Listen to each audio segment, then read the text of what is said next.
Mazmur 91. Dalam lindungan Allah.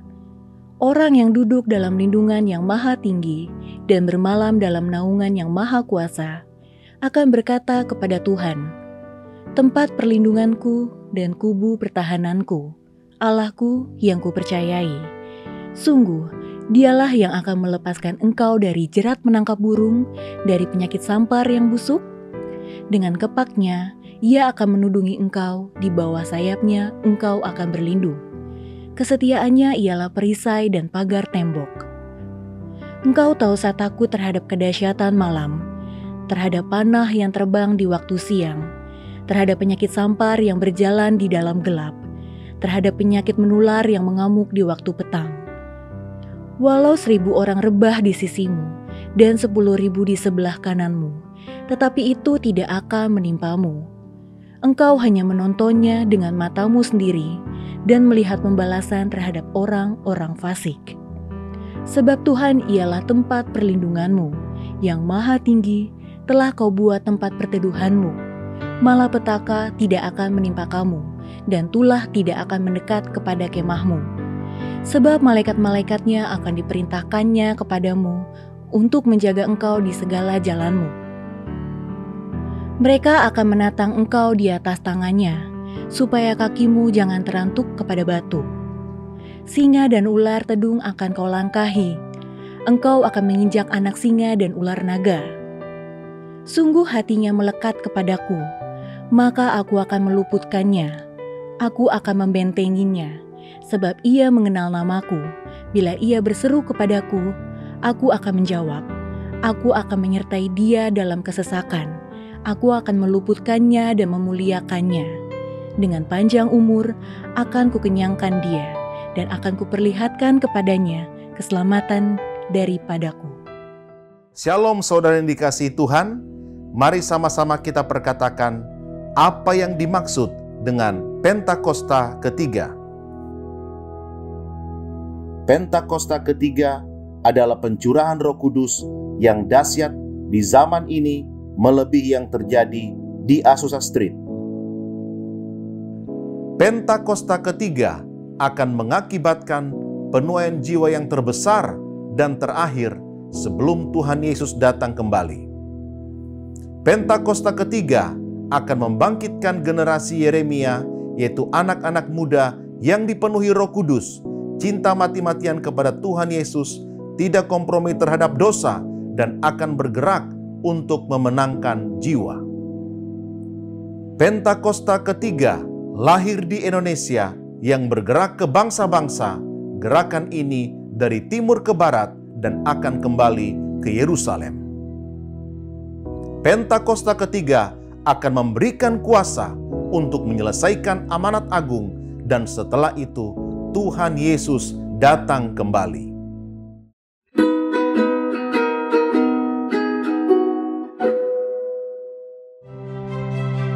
Ketika Anda menghadapi pergumulan dalam kehidupan, tetaplah berada dekat dengan Tuhan dan hanya berharap kepadanya. Maka Tuhan akan memegang tangan Anda dan mengangkat Anda dalam kemuliaan-Nya. Kiranya kasih, damai sejahtera dan perlindungan Tuhan menyertai kapanpun dan dimanapun Anda berada. Selamat beribadah dan selamat hari Minggu. Haleluya, puji Tuhan. Shalom saudara. Welcome home to the Kingdom Family GBI Kebon Siri. Nah, biar hari ini kita mengalami berjumpa dengan Tuhan, lawatan Tuhan, mujizat terjadi di rumah-rumah saudara. Yang setuju katakan amin. Yang setuju berikan tepuk tangan yang dahsyat. Sorakan haleluya. Come on. Ayo sama-sama tepuk tangan saudara. Hey. Jalan dengan Tuhan. Let's go. Kami tidak akan pernah ragukan Tuhan, sebab Engkau dahsyat dalam hidup kami. Come on, sing. Tak pernah ku ragu akan kesetiaan-Mu dalam hidupku. Semenuju waktu ku yakin dan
ku kan berjalan bersamamu,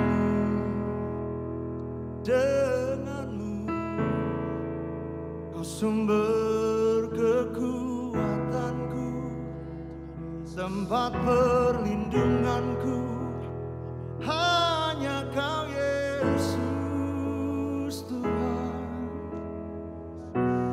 hanya kau Yesus Tuhan.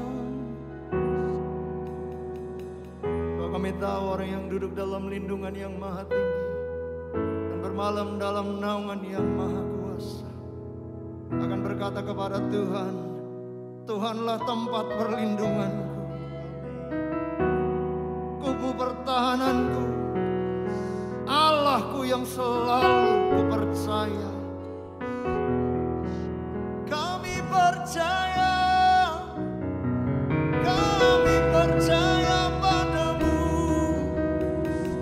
seumur hidup. Di hadiratmu kami menyembah. Oraba syandara lamo. Ayo puji nama Tuhan. Tempat perlindungan saudara, kubu pertahanan saudara di masa-masa pandemi, penolong dalam kesesakan, sungguh terbukti.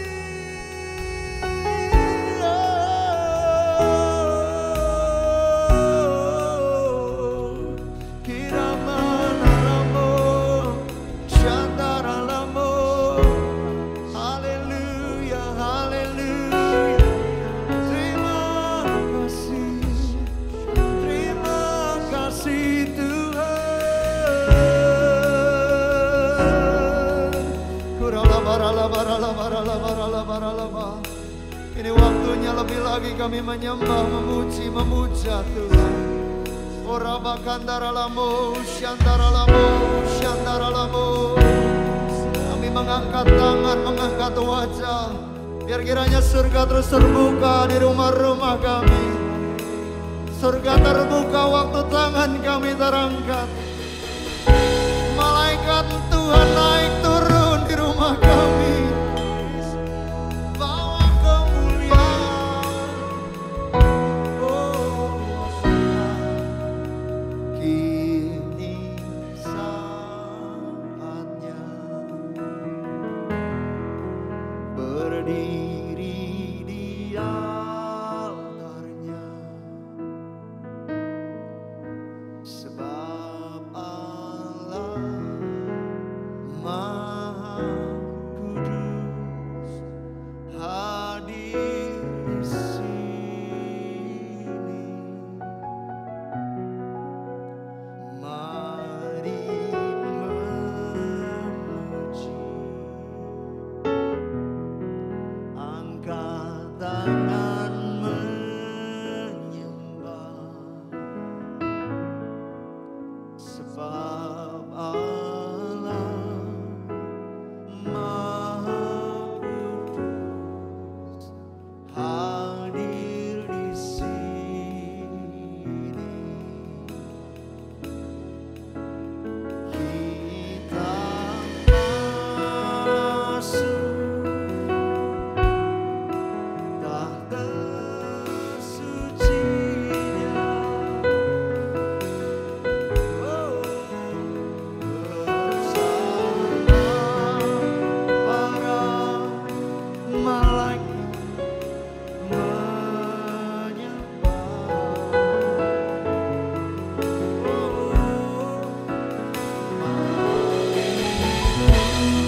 Yesus Tuhan, Yesus Tuhan.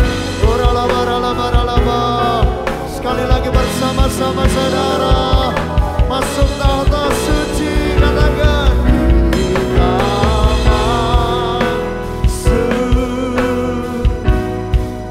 tahta sucinya, bersama para malaikat menyembah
Engkau sedang melawat kami saat ini Tuhan. Kami percaya malaikat-Mu sedang menjamah. Tuhan menjamah, Tuhan memulihkan. Mujizat terjadi sekarang. Mujizat terjadi saat ini. Terima kasih ya Tuhan. Terus lawat kami. Ini waktunya telinga kami terbuka, hati kami terbuka. Mata kami tertuju hanya kepada Tuhan. Berfirman bagi kami. Nyatakan kehendak-Mu atas setiap kami. Biar firman-Mu jadi pelita bagi kaki kami. Dan terang buat jalan kami. Kami siap Tuhan Yesus diberkati hari ini. Dalam nama Yesus. Yang siap diberkati Tuhan katakan. Amin. Amin.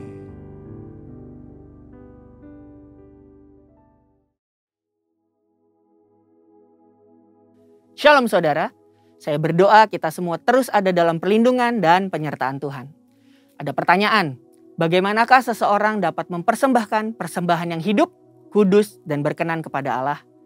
Voice of Pentecost kali ini, kita akan membahas paradigma baru dalam melakukan ibadah yang sejati. Pada masa pandemi COVID-19, tentunya kita memiliki kesulitan untuk melakukan pelayanan atau kegiatan rohani. Dalam Roma 12 ayat 1 dan 2, Rasul Paulus menasihatkan kita untuk mempersembahkan tubuh kita sebagai persembahan yang hidup, yang kudus, dan yang berkenan kepada Allah sebagai ibadah yang sejati. Sedangkan saat ini kita tidak bisa beribadah di gereja. Apakah ayat ini masih relevan? Ada beberapa kata yang harus kita perhatikan maknanya. Yang pertama, kata hidup. Hidup yang dipakai berasal dari kata Yunani, zao, yang secara harfiah berarti bernafas atau tidak mati. Bukan hanya itu saja, kata ini juga mengandung makna segar, kuat, dan efisien. Yang kedua, kudus. Kata kudus yang dipakai di sini berasal dari kata Yunani, hagios, yang secara harfiah berarti sakral atau murni, tidak bercacat secara moral. Orang percaya yang dikuduskan artinya dipisahkan dan disiapkan untuk setiap pekerjaan yang mulia. Yang ketiga, berkenan kepada Allah. Kata berkenan yang dipakai di sini berasal dari kata Yunani, evarestos, yang secara harfiah berarti menyenangkan atau dapat diterima.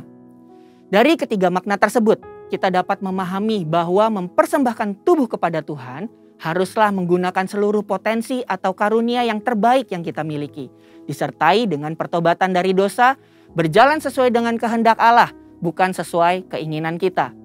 Dengan melakukan itu semua, kita sedang melakukan ibadah yang sejati. Dalam konteks Perjanjian Lama, pemahaman persembahan sebelumnya selalu merujuk kepada hewan kurban. Dan hewan yang mau dipersembahkan haruslah tidak bercacat celah. Namun, karena Kristus telah mati bagi kita di atas kayu salib, maka Paulus menekankan bahwa tubuh kitalah yang menjadi persembahan itu sendiri. Artinya, dimanapun kita berada, kita sedang beribadah kepada Tuhan. Ada 3 cakupan di mana kita bisa melakukan ibadah yang sejati. Yang pertama, keluarga. Keluarga adalah persekutuan gereja dalam ukuran yang terkecil. Dalam keluarga ada peran sebagai orang tua, suami, istri, dan anak. Apapun peran yang sudah Tuhan tetapkan bagi kita harus kita jalani dengan sepenuh hati.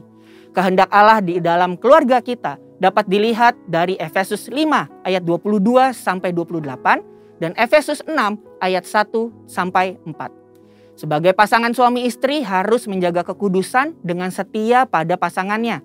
Sebagai orang tua, mendidik anak dengan nilai-nilai firman Tuhan. Sebagai anak, kita bisa menghormati dan berbakti kepada orang tua kita. Yang kedua, lingkungan pekerjaan. Kita dipanggil tidak hanya untuk bekerja, tetapi harus menghasilkan buah.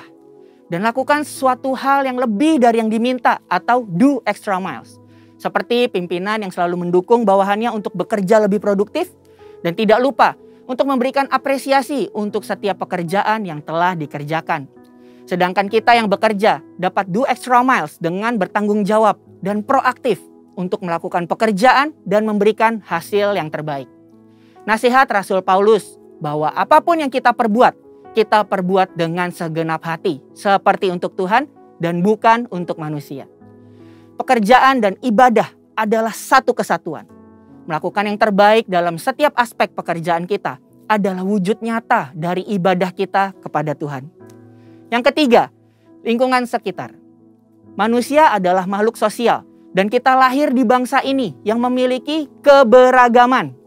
Dalam masa pandemi saat ini, pasti makin banyak orang yang merasakan imbasnya. Disinilah peran kita orang percaya untuk memperhatikan dan membantu kelangsungan hidup mereka. Amsal 19 ayat 17 menulis, siapa menaruh belas kasihan kepada orang yang lemah, memiutangi Tuhan yang akan membalas perbuatannya itu. Inilah saatnya kita menolong orang di sekitar kita yang mengalami kesusahan. Seperti apa yang dikatakan Ibrani 13 ayat yang ke-16.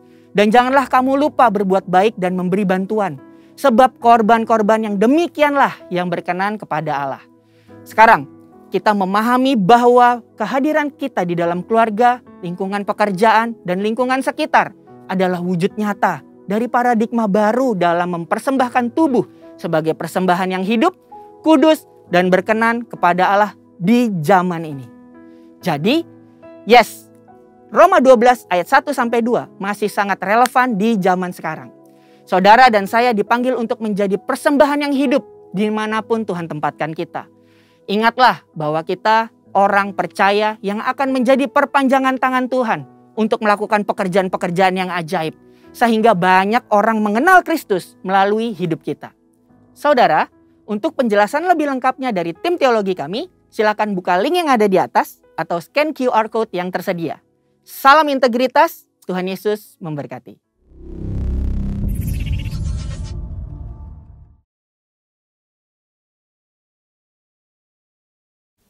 Shalom, jemaat Kebon Sirih yang diberkati Tuhan Yesus, apa kabar? Ya, sebuah anugerah, saya yakin Bapak Ibu semua dimanapun berada dalam kondisi selalu disertai Tuhan Yesus. Saya bersyukur pada Tuhan hari ini kita dipertemukan kembali lewat ibadah online pada hari ini. Ya, saya berterima kasih buat Bapak Gunawan, sahabat saya, ya Bapak Gunawan Wongso Wijoyo, sebagai koordinator atau gembala dari GBI Kebon Sirih, dan tentunya dengan beberapa pengerja atau ada mungkin senior saya juga Pak Herman Bunyamin dan yang lainnya tentunya ya. Tanpa menggurui, tanpa merasa tahu sama sekali enggak, saya yakin bahwa dalam hadirat Tuhan kita dapat kekuatan ya. Dalam hadirat Tuhan ada anugerah yang sungguh tidak terbatas. Kita tadi sudah memuliakan Tuhan, kita sudah memuji nama Tuhan. Nah, izinkan hari ini saya berbagi lewat kebenaran firman Tuhan, Bapak Ibu ya. Tema khotbah saya adalah bagaimana sebetulnya yang utama adalah kita mengalami Tuhan. Itu tuh. Jadi hari ini saya ingin berbicara tentang mengalami Tuhan. Ya, yang mau katakan amin Bapak Ibu ya. Sebab begini Bapak Ibu semua. Pengalaman waktu kita mengalami Tuhan itu akan menjadi the power of testimony. Itu ada kekuatan kesaksian yang memang tak terkalahkan. Ya, baik kesaksian untuk diri kita maupun kesaksian orang di sekitar kita. Ya itu tuh. Karena kekristenan harusnya kan memang kata kesaksian itu sudah bukan hal yang asing. Kan kita semua dipilih untuk menjadi saksi Tuhan. Bahkan kalau Bapak Ibu membaca di kitab Wahyu kan, ya setan itu dikalahkan oleh darah anak domba dan oleh perkataan kesaksian orang-orang percaya. Nah, saya ingin mengajak Mazmur 34 kita membaca ya Bapak Ibu, Mazmur pasal 34. Ini adalah Mazmur Daud.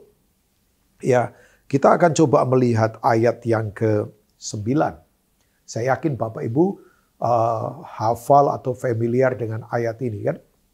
Sampai ada lagu yang berkata dari ayat-ayat ini kan, ada lagu yang diambil dari ayat ini. Nah, Mazmur pasal 34 ayat yang ke-9 sampai mungkin ayat yang ke-10 ya. Saya ingin bacakan buat Bapak Ibu. Mungkin nanti tim multimedia akan kasih atau akan pasang di screen ya. Nah, Alkitab berkata begini, kecaplah dan lihatlah betapa baiknya Tuhan itu. Berbahagialah orang yang berlindung padanya. Takutlah akan Tuhan hai orang-orangnya yang kudus. Sebab tidak berkekurangan orang yang takut akan Dia. Yang percaya katakan amin. Nah, Bapak Ibu nanti Bapak Ibu bisa membaca ayat-ayat berikutnya tentunya ya. Nah, ini Mazmur ini kan Mazmur waktu kemudian Daud itu berpura-pura gila di depan Abimelek karena tekanan, dikejar-kejar Saul dan sebagainya, sampai air liurnya dibiarkan menetes dan sebagainya, dalam kondisi yang tidak gampang seperti yang sekarang ini kita hadapi, ya, seperti kondisi yang sekarang kita hadapi. Tapi yang luar biasa, dia berkata begini, kecaplah dan lihatlah bahwa Tuhan itu baik. Ya, nah pertanyaannya kan begini, biasanya orang dunia kan prinsipnya lihat dulu baru mengecap. Misal kalau Bapak Ibu ada di perjamuan makan begitu di pesta, kan kita lihat dulu kan, oh ini makanan apa, lihat dulu baru dikecap. Tapi dalam Tuhan mau kita mengecap karena memang apa yang Tuhan berikan itu selalu terbaik buat kita. Walaupun prosesnya tidak gampang tentunya ya. Nah, saya ingin berkata, kata mengecap ini kan merasakan. Ya, betul-betul menikmati. Orang berkata, kok belum makan ya Pak? Makanlah gitu ya. Makanya nanti kan di perjamuan anak domba Allah, waktu kita ada di pesta anak domba Allah ya. Tapi kita sekarang ini bisa mengecap kebaikan Tuhan. Di dunia yang memang tekanannya tidak gampang. Kita bisa mengalami Tuhan. Ya, mengalami Tuhan. Nah, saya ingin sampaikan beberapa hal. Ya, makanya dikatakan itu kan, berbahagialah orang yang berlindung pada Dia. Nah, kata berbahagia itu bahagia yang tidak ada urusan dengan hal-hal yang bersifat hanya lahiriah. Tapi ini bahagia yang ada di dalam batinnya kita. Makanya kata bahagia itu dalam bahasa Yunaninya ditulis kata makarios. Ya, Bapak Ibu, kata makarios itu ada kebahagiaan yang ada di dalam. Di mana semua hal yang di luar tidak bisa mempengaruhi kita. Jadi kalau hari ini ada yang lagi sukar, ada yang lagi berat, ya percayalah Bapak Ibu, Tuhan itu taruh kebahagiaan di dalam kita waktu kita buka hati buat Dia. Nah, saya ingin sampaikan beberapa hal untuk kita itu mengalami Tuhan dalam kehidupan. Kecap dan lihatlah, ya, taste and see. Kita mesti mengalami ini dalam kehidupan. Prinsip yang saya ingin bagikan buat Bapak Ibu, Pak Robin ya, di masa begini masa kita bisa berbahagia. Oh iya, kan bahagia tidak ditentukan dari apa yang ada di luar kan, tapi apa yang ada di dalam kita karena Dia berdiam di dalam kita ya. Nah, yang prinsip yang pertama yang ingin saya katakan buat Bapak Ibu, bagaimana kita mengalami Tuhan ya. Sebab prinsip yang pertama adalah ini dia. Mari beri akses sebesar dan seluas-luasnya untuk Tuhan itu bekerja dengan luasa dalam hidup kita. Beri akses pada Tuhan. Ya, saya percaya ke depan ini ada banyak hal-hal luar biasa yang akan Tuhan kerjakan. Saya percaya sekali. Ya, saya percaya. Bahkan saya yakin dalam anugerah Tuhan, jemaat yang ada di GBI Kebon Siri ini kita akan bisa lewatin pandemik ini untuk kemudian kita akan melihat dan mengalami hal-hal baru. Memang betul yang terjadi di depan ini akan betul-betul baru. Ya, makanya saya setuju dengan yang dikatakan oleh seorang penulis namanya Mark Twain. Mark Twain berkata begini, bahwa ya gila kalau orang pengen mendapat hasil yang berbeda tapi tetap melakukan hal-hal yang sama. Ya, mesti harus ada sesuatu yang berubah memang. Ya. Nah, saya percaya ke depan ini akan ada banyak hal baru dan besar yang akan Tuhan lakukan. Nah, beri akses untuk kita mengalami Tuhan, Bapak Ibu ya. Nah, kalau kita melihat ya nubuatan 2700 tahun yang lalu dari seorang nabi namanya Yesaya. Ya, dia seorang nabi 700 tahun sebelum Yesus lahir. Dia bernubuat di tengah kondisi yang tidak gampang. Ya, Israel waktu itu ditawan, ditekan musuh. Mereka meninggalkan perjanjian dengan Tuhan. Tapi kalau kita melihat di Yesaya pasal yang ke-43 ya, kita akan coba lihat ayat yang mungkin ayat yang mulai ayat yang ke-18 buat Bapak Ibu semua. Coba Alkitab berkata begini, Yesaya pasal 43 ayat yang ke-18 sampai ayat yang ke mungkin 21 saya akan bacakan buat Bapak Ibu. Firman Tuhan. Janganlah ingat hal-hal yang dahulu. Dan janganlah perhatikan hal-hal yang dari zaman purbakala. Ya, kita bolehlah yang lalu mengalami pengalaman bersama Tuhan ditolong. Oke, kita bersyukur. Tapi jangan cuma berhenti di situ. Nanti kita jadi agamawi, jadi mengandalkan pengalaman. Ya, tapi percayalah, apa yang Bapak Ibu alami itu belum seberapa kok. Bukan saya mengajak Bapak Ibu tidak bersyukur. Enggak, saya selalu bersyukur buat apa yang Tuhan kerjakan di waktu yang lalu. Tapi ke depan ini saya yakin, Ada banyak hal besar yang akan Tuhan kerjakan. Sebab Alkitab berkata begini, lihat, behold, look, lihat, ya lihat. Aku hendak membuat sesuatu yang baru, yang sekarang sudah tumbuh. Belumkah kamu mengetahuinya? Jadi Tuhan sedang membuat sesuatu yang luar biasa. Nah, kata sedang tumbuh itu sebenarnya Tuhan sudah kasih tanda-tandanya itu. Ya, jadi kalau Tuhan katakan, aku akan mengerjakan perkara yang luar biasa ke depan. Tapi dia juga kasih tanda-tandanya, walaupun tanda-tandanya kelihatannya kecil. Tapi itu Tuhan sedang kerjakan. Alkitab berkata, ya, aku hendak membuat jalan di padang gurun dan sungai-sungai di padang belantara. Amazing nggak Bapak Ibu? Di padang gurun Tuhan buat jalan. Ya, aneh tapi nyata. Oh ya, di tengah kondisi yang begitu panas, gersang, krisis yang luar biasa, Tuhan buka jalan. Makanya saya suka lagunya itu kan. Dulu lagu ada penyanyi namanya Don Moon. Ya. Dia buka jalan saat tiada jalan. Itu kan hal yang memang luar biasa kan. Dia kerjakan itu untuk kita. Aneh, tapi luar biasa. Makanya saya percaya ada provision dari Tuhan. Ada persediaan dari Tuhan yang Tuhan berikan Bapak Ibu. Bapak Ibu tidak usah khawatir. Bahkan dikatakan di ayat yang ke-20 dikatakan, binatang hutan akan memuliakan aku, serigala dan burung onta. Ya Bapak Ibu bisa tafsirkanlah. Saya yakin akan ada orang-orang yang akan datang ke Tuhan. Yang tadinya mungkin hidupnya keras, yang tadinya hidupnya liar, yang tadinya hidupnya nggak kenal Tuhan, akan percaya kepada Tuhan. Nah, kemudian serigala dan burung onta ya, tadi saya sudah baca. Sebab aku telah membuat air memancar di padang gurun dan sungai-sungai di padang belantara untuk memberi minum umat pilihanku. Saya berkata buat jemaat di GBI Kebon Sirih, Tuhan akan menyediakan, akan ada provision dari Tuhan. Aneh memang, tapi nyata. Aneh memang, tapi nyata. Makanya kata lihat itu, behold, perhatikanlah, look, lihat. Itu begini, perspektif kita jangan lagi pakai perspektif jasmani, tapi perspektif yang rohani. Ya, ini yang saya sebut dengan memiliki apa yang saya sebut iman kita memang harus iman yang berbeda. Kan Bapak Ibu kalau baca Ibrani pasal 11 jelas definisi iman. Iman adalah dasar dari segala sesuatu yang kita harapkan dan bukti dari segala sesuatu yang tidak kita lihat. Jadi kita bisa melihat sesuatu yang luar biasa di balik yang kelihatan. Ya, makanya tadi dikatakan kan, kecaplah dan lihatlah. Ya, sebab begini, perspektif kita itu, kalau perspektifnya dalam sudut pandang Tuhan, itu beda Bapak Ibu, beda. Kan Alkitab sudah janji kan, Bapak Ibu percaya kan, apa yang Tuhan katakan pasti dilakukan, nggak mungkin nggak.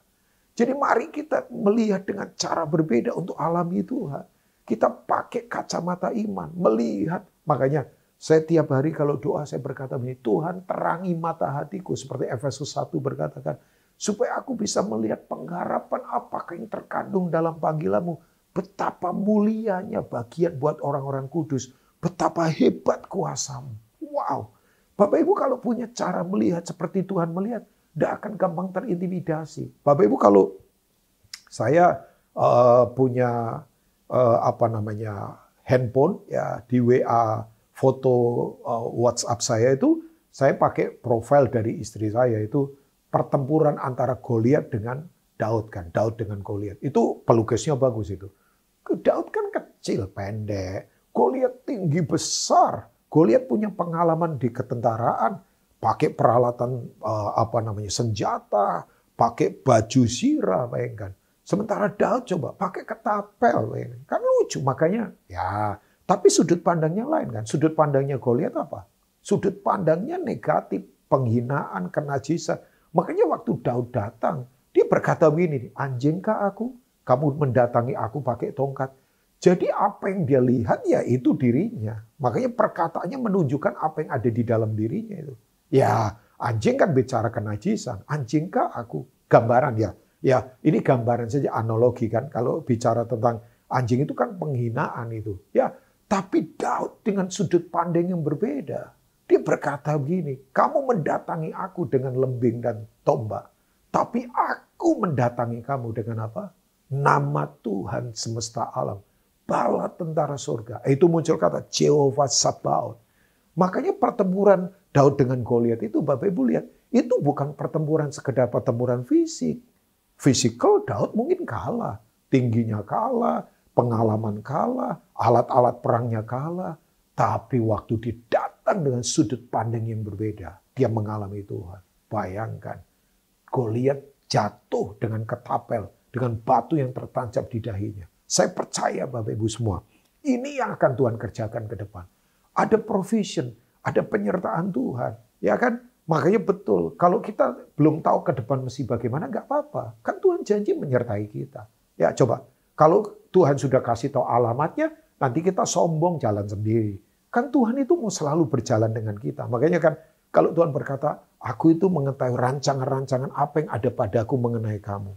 Rancangan-rancangan, step by step.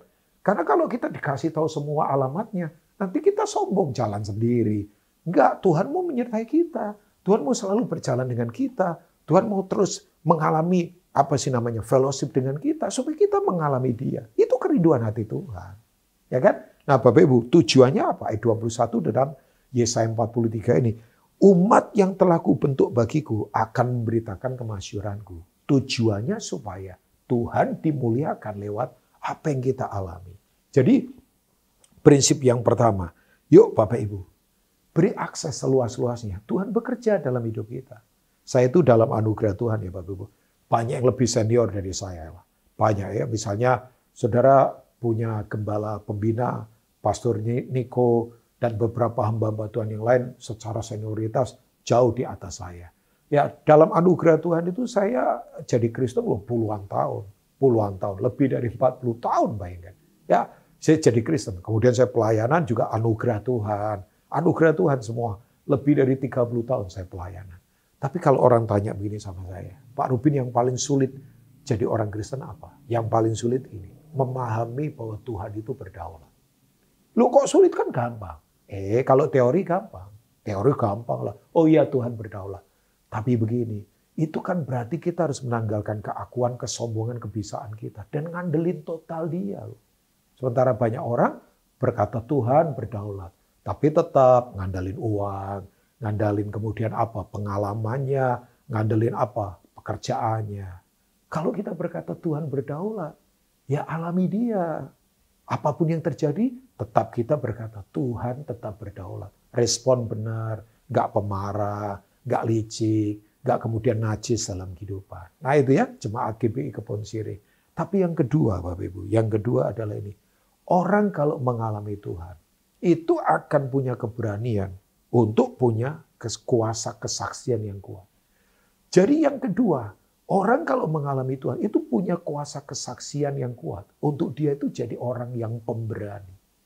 Ya, kita kalau baca di kitab Timotius kan jelas. Sebab Allah memberikan kepada kita bukan apa? Roh ketakutan. Melainkan roh yang membangkitkan apa? Kekuatan, kasih dan ketertiban. Ya, terjemahan Inggrisnya ketertiban adalah sound mind. Kan? Itu pikiran yang jernih. Ya, orang kalau pikirannya nggak jernih, stres Bapak Ibu, stres. Medan tempur kita kan, battlefield kita adalah our mind. Oh iya, pikiran kalau diserang, stres kita, stres. Orang kalau stres, identitasnya hilang. Lupa bahwa dia anak Allah. Bapak Ibu ini anak Allah loh. Kita ini punya Bapa. Makanya kita punya apa? Kita punya akses ada dua sebagai anak kan. Yang pertama relationship dengan Bapak kita, hubungan. Coba, Bapak Ibu yang punya anak, kan kita dekat sama anak-anak, ngobrol dari hati ke hati. Tidak perlu formal-formal, agamawi, ya kan? Kekristenan tuh ngobrol sama Tuhan di mana saja. Tidak harus ada di gedung gereja dulu baru bisa bercakap-cakap dengan Tuhan. Saudara di pekerjaan, saudara lagi drive, saudara lagi melakukan aktivitas apa, kita bisa ngobrol heart to heart dengan Tuhan ya. Tapi yang berikutnya kan, kalau kita anak, kita punya warisan.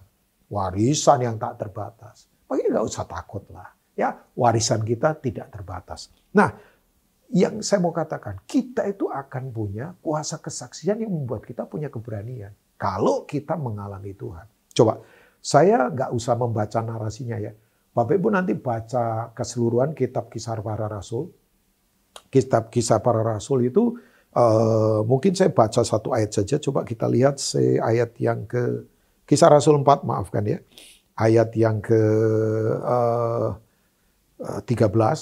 Nah, kalau Bapak Ibu baca itu dari pasal sebelumnya itu kan ceritanya kan Petrus dan Yohanes menyembuhkan orang lumpuh yang ada di gerbang bait Allah. Coba bayangkan. Dia lumpuh, kemudian Petrus berkata, "Mas perak aku nggak punya. Tapi demi nama Yesus orang Nazaret, berjalanlah." Orang ini jalan ngalami Tuhan. Nah, waktu dia ngalami Tuhan, dia tidak peduli. Dia teriak-teriak, dia lompat. Makanya orang itu kalau mengalami Tuhan, punya keberanian di mana saja. Berseru, proklaim bahwa Yesus Tuhan, bersuka cita. Ngalami Tuhan. Makanya saya kadang-kala berkata pada jemaat, udah nyanyi buat Tuhan, tidak usah dipaksa-paksa.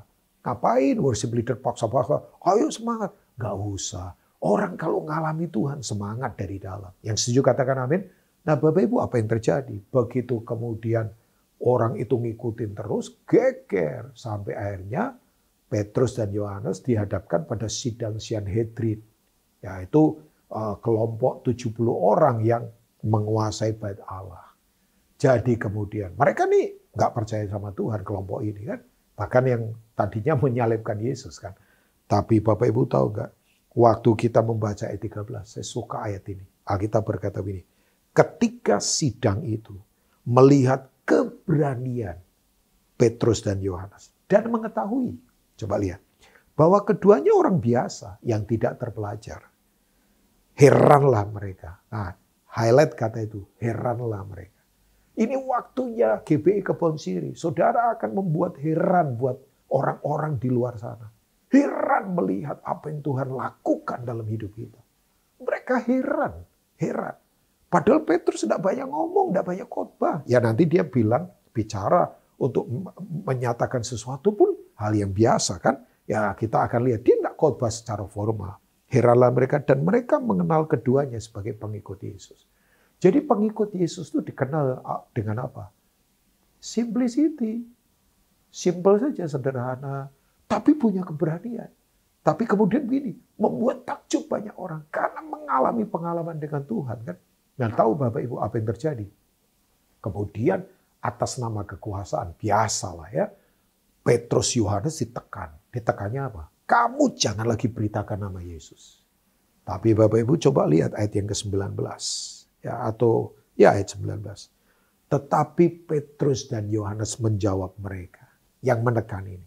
Ya, saya tahu tantangan itu akan membuktikan kemurnian kita. Tapi orang yang mengalami Tuhan tidak takut tantangan. Makanya nanti saya akan tutup dengan prinsip ketiga. Setelah itu kita berdoa ya Bapak Ibu ya. Tetapi Petrus dan Yohanes menjawab mereka. Silakan kamu putuskan sendiri. Manakah yang benar di hadapan Allah? Taat kepada kamu atau taat kepada Allah? Silakan kamu putuskan. Ya. Kami ini harus taat pada Tuhan atau taat pada manusia. Ya, tapi kemudian ayat 20 dikatakan, sebab tidak mungkin. Bagi kami itu tidak berkata-kata. Nah ini dia. Tentang apa yang telah kami lihat dan telah kami dengar. Lah wong ngalami kok. Kami lihat, kami dengar, kami ngalami Tuhan. Ya nggak bisa kami kemudian disuruh stop. Nggak bisa. Makanya Bapak Ibu semua, ini orang-orang radikal. Saya percaya di tengah tekanan, kalau sekarang kan mungkin tekanannya bukan persecution ya, penganiayaan, tapi tekanan kebutuhan, tekanan kondisi masalah, tekanan psikis, tekanan apa saja, tekanan itu yang sekarang terjadi. Ya kita akan tetap punya keberanian seperti ini. Kita punya the power of testimony. Kuasa kesaksian yang membuat kita akan punya itu tuh, keberanian. Wah. Ya itu yang akan kita miliki. Nah, saya mengajak semua kita, yuk biar kita sungguh-sungguh memberi akses Tuhan bekerja untuk kita mengalami apa? Kuasa kesaksian. Sehingga begini, Tuhan dimuliakan. Nah, saya tutup dengan prinsip yang ketiga. Tutup dengan prinsip ini adalah ini dia. Semua keadaan apapun yang sekarang ini terjadi, ini adalah medan yang Tuhan izinkan supaya dia membentuk kita makin kuat dan murni dalam kehidupan. Yang percaya katakan amin. Jadi semua keadaan apapun yang terjadi, itu akan membentuk kita makin kuat dan murni di hadapan Tuhan. Supaya kita makin sungguh-sungguh ya berkata Tuhan itu luar biasa. Saya tidak pernah lupa satu hamba Tuhan namanya Reverend Myles Munroe almarhum. Ya, dia seorang pembicara tentang Kingdom of God. Satu kali beliau diizinkan berjumpa dengan Nelson Mandela. Bapak Ibu tahu Nelson Mandela ya? Presiden pertama dari kulit hitam yang kemudian menjadi presiden Afrika Selatan. Sebelumnya Afrika ada di masa apartheid kan, di mana anarkisme, perpecahan, rasisme begitu luar biasa. Tapi Tuhan terobosi Afrika, ada pendoa-pendoa, makanya berdoa itu penting sekali Bapak Ibu ya. Nah, waktu kemudian Myles Munroe salaman sama Nelson Mandela, dia kaget. Tangannya Nelson Mandela itu keras sekali, kayak batu keras, kasar keras gitu. Nelson Mandela berkata, tanganku keras ya. Iya, Tuan Nelson. Tapi Nelson Mandela berkata begini, tanganku tuh keras karena 27 tahun saya di penjara. Itu pekerjaannya tiap hari, suruh pukulin batu dengan batu. Ya, jadi batu dipukul dengan batu supaya nanti jadi kerikil kecil untuk bikin pembangunan apa, jalan, hot mix dan sebagainya. Wah, awal-awal dia stres. Tangannya lecet berdarah. Tapi dia berkata begini, waktu saya responi dengan benar. Tangan saya keras, tapi hati saya lembut. Coba, itu kata-kata dalam. Tanganku keras, tapi hatiku lembut. Sementara bisa saja orang tangannya lembut, tapi hatinya keras. Tapi kemudian Bapak Ibu semua, yang saya belajar adalah ini, dalam proses itu. Kemudian Nelson Mandela kan kita tahu kan, jadi presiden Afrika Selatan. Orang sekelilingnya berkata begini, ini waktunya balas dendam. Bayangkan bertahun-tahun dianiaya. Tapi visi pemerintahannya kan sesuai firman Tuhan, yaitu rekonsiliasi dan penegakan kebenaran. Dan beliau angkat seorang pendeta namanya Uskup Desmond Tutu untuk menjadi pemimpin di rekonsiliasi itu. Wah, Bapak Ibu luar biasa. Saya waktu membaca banyak momen luar biasa. Salah satu momen yang luar biasa adalah waktu rekonsiliasi itu. Dihadapkan seorang itu tuh polisi kulit putih yang banyak membunuh orang kulit hitam di masa apartheid. Ya, kemudian dihadapkan di situ dengan seorang keluarga korban, seorang ibu yang sudah tua kulit hitam. Udah keriput masuk ke situ dituntun. Ya, kemudian begini. Desmond Tutu berkata, Ibu mau ngomong apa atau menuduh apa pada Pak Van de Broek ini, yang polisi kulit putih ini. Ibu ini dengan tenang dan lembut berkata, saya mau bilang dua hal saja. Tolong begini, suami dan anakku yang dibunuh dan dibakar di tempat di mana sekian tahun dilakukan itu, tolong kumpulkan tanahnya. Saya mau kuburkan mereka secara layak, karena mereka adalah suami dan anak saya. Tapi yang kedua, itu audiens jumlahnya ratusan orang pikir ibu ini akan marah. Tapi yang kedua dia berkata begini, saya mau Pak Van de Broek seminggu 2 kali datang ke pondok saya. Kenapa? Saya mau curahkan kasih Tuhan yang ada di dalam saya. Saya mau peluk Bapak. Nah, kita makan bersama. Karena bank kasih saya terlalu banyak. Saya harusnya limpahkan ini ke suami dan anak saya. Tapi mereka sudah tidak ada. Bapak Ibu, suasana hening. Ada lawatan ilahi di situ. Tiba-tiba ada satu orang nyanyi lagunya John Newton. Kita semua tahu lagu itu kan. Amazing Grace, how sweet the sound. Itu orang nyanyi. Ya, itu paduan suara spontan seperti suara malaikat di surga. Hadirat Tuhan melawat. Wah, semua nangis. Satu-satunya orang yang tidak bisa mendengar cuman Pak Van de Broek ini. Dia jatuh dari kursinya, dia pingsan. Dilawat Tuhan begitu luar biasa. Sejak itu Bapak Ibu tahu, itu langit di Afrika terbuka. Dan banyak kesaksian-kesaksian yang luar biasa. Tuhan lakukan terobosan yang besar buat negara Afrika.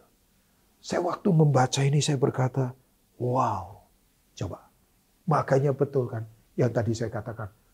Apapun yang Tuhan izinkan terjadi, itu menjadi medan di mana itu tuh Tuhan itu akan membentuk umatnya kuat dan mengalami dia supaya kita bertindak. Makanya Daniel kan berkata, umat yang mengenal Allahnya akan tetap kuat dan bertindak. Kata mengenal itu adalah itu tuh kedekatan itu pakai bahasa asli yadah kan. Itu seperti hubungan suami istri, sebuah keintiman yang luar biasa dalam kan Bapak Ibu. Seperti orang tua sama anak-anaknya. Ada keintiman yang begitu dalam. Bapak Ibu yang punya anak-anak kan begitu. Kita punya keintiman dengan mereka. Nah, Tuhan mau begitu Bapak Ibu. Makanya betul, sekarang ini kita ada di masa yang tidak gampang. Tapi it's okay. Makanya nanti di media mungkin tampilkan Mazmur 119 ayat 71. Saya suka kata-katanya Daud. Dia berkata, bahwa aku tertindas itu baik bagiku. Supaya aku belajar ketetapan-ketetapan Tuhan. Jadi mengalami pengalaman dengan hal apapun itu paling tepat untuk kita belajar firman Tuhan. Kita praktekkan di situ. Kalau kondisi memang sekarang lagi berat, praktekkan untuk tetap bersyukur. Kalau kondisi memang sekarang terpecah-pecah, praktekkan untuk tetap menjadi anak-anak pendamaian. Kalau kondisi memang sekarang lagi susah, kita akan tetap memberi dalam kehidupan. Justru saya beritahu buat Bapak Ibu, ini waktu terbaik untuk kita memberi yang terbaik. Percayalah, tidak usah takut. Praktekkan firman. Ya, karena kita ini punya roh yang berbeda. Opposite spirit dari dunia ini. Nah, hopefully sharing saya yang sederhana ini mengingatkan Bapak Ibu ya. Sekarang yang dalam kondisi susah, dalam kondisi berat. Yuk, ngalami Tuhan Bapak Ibu ya. Saya bersyukur untuk kesediaan Bapak Ibu mendengarkan sharing ini selama beberapa saat. Izinkan saya berdoa buat Bapak Ibu semua, dimanapun Bapak Ibu sekarang ini berada. Mari buka hati di hadapan Tuhan. I want pray for you all. Korapashekete karapataka, hakarapataka, shede karapapapa. Hamba berdoa Tuhan, kuatkan umat-Mu yang ada di GBI Kebon Sirih ini. Supaya gereja ini tetap mengalami Tuhan. Kami tidak hanya mau berteori. Ini waktunya kami memberi akses. Karena Tuhan sedang mengerjakan hal-hal besar ke depan. Hari ini kalau ada yang lemah, kuatkan. Yang sakit disembuhkan. Firman ini termeterai di hati kami. Memerdekakan setiap hidup kami. Terima kasih perlindungan-Mu sempurna. Kami bisa melalui semua ini dalam kemenangan. Untuk Tuhan dipermuliakan. Berkati Pak Gunawan dengan semua diaken pengerja yang ada. Dan seluruh umat-Mu. Dalam nama Tuhan Yesus, mari kita katakan amin. Tuhan Yesus memberkati Bapak Ibu. Terima kasih Anda telah mengikuti ibadah online pada hari ini. Kami mengajak Anda untuk berdoa, menyembah Tuhan, dan mendengar pesan firman Tuhan dalam acara Kul Menyembah via Zoom setiap hari Senin sampai Sabtu pukul 5 pagi. Berikut adalah informasi meeting ID dan paspor Zoom. Ibadah minggu tetap dapat Anda ikuti secara online melalui YouTube channel GBI Kebon Sirih. Untuk ibadah online minggu depan, pada hari Minggu tanggal 10 Oktober 2021, ibadah akan dimulai pukul 6 pagi. Pesan firman Tuhan akan disampaikan oleh Pastor Judith Halim. Ibadah dapat dilihat setiap saat setelah waktu penayangan. Kami kembali mengajak Anda mengikuti GBI Kebon Sirih Wednesday Bible Wisdom pada hari Rabu tanggal 6 Oktober 2021 pukul 6 pagi bersama Aruna Wiryolukito dan host Rino Pramudito. Acara ini dapat dilihat setiap saat setelah waktu penayangan. Persembahan umum, syukur, dan persepuluhan dapat Anda berikan melalui QR Code berikut ini.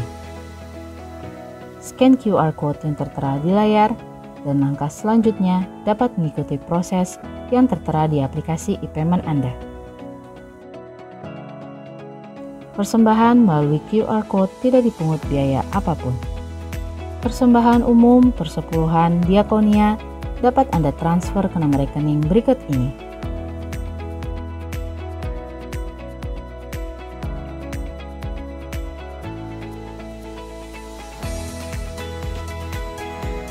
Young and Pro GBI Kebon Sirih kembali mengadakan acara Live Inspiration pada hari Selasa tanggal 12 Oktober 2021 pukul 7:30 malam via Zoom. Kami mengajak rekan-rekan muda, mahasiswa, profesional muda, pengusaha muda, dan yang berjiwa muda untuk hadir bersama dalam acara ini. Dapatkan inspirasi kehidupan yang akan memberkati hidup kita. Demikianlah GBI Kebon Sirih News Flash hari ini. Selamat hari Minggu, Tuhan Yesus memberkati. Mari jemaat Tuhan, kita siapkan hati kita untuk berdoa. Terima kasih Tuhan untuk pembicara yang telah menyampaikan firman Tuhan di ibadah online pada hari ini. Tuhan memberkati keluarga dan pelayanannya. Kami juga berdoa untuk Gembala Sidang, Bapak Pendeta Dr. Insinyur Niko Nyoto Raharjo, dan keempat Wakil Gembala, Gembala Cabang GBI Kebon Sirih, dan Gembala-Gembala Kul. Biar Tuhan memberkati dan Tuhan mengurapi mereka senantiasa. Kami berdoa untuk jemaat GBI Kebon Sirih dan semua yang mengikuti ibadah online pada hari ini. Tuhan Yesus memberikan hikmat dalam segala usaha dan pekerjaan di tengah-tengah masa pandemi COVID-19. Tuhan mencukupkan apa yang menjadi kebutuhan mereka. Kami juga berdoa bagi anak-anak muda generasi Yeremia, agar Tuhan bangkitkan menjadi terang bagi generasi ini. Kami berdoa buat bangsa kami Indonesia, Tuhan pulihkan dari COVID-19 dan ekonomi bangkit kembali dalam nama Tuhan Yesus. Kami berdoa buat pemerintahan presiden, wakil presiden, menteri, gubernur, dan bupati, serta sampai kepala desa diberi hikmat Tuhan dalam menjalankan pemerintahan. Takut akan Tuhan turun atas mereka, damai sejahtera Tuhan turun atas Indonesia. Dan kami siapkan hati kami untuk menerima berkat Tuhan melalui hamba-Mu. Mari arahkan hati kita dan angkat kedua tangan kita di hadapan Tuhan. Jemaat Kebon Sirih dan jemaat yang mengikuti ibadah online, terimalah damai sukacita, berkat yang berlimpah-limpah dari Allah Bapa yang Maha Kuasa, cinta kasih Tuhan kita Yesus Kristus, persekutuan manis dengan Roh Kudus menyertai Anda sekalian mulai sekarang dan sampai Tuhan Yesus menjemput di awan-awan dan sampai selama-lamanya. Jemaat Kebon Sirih dan jemaat yang mengikuti ibadah online katakan amin.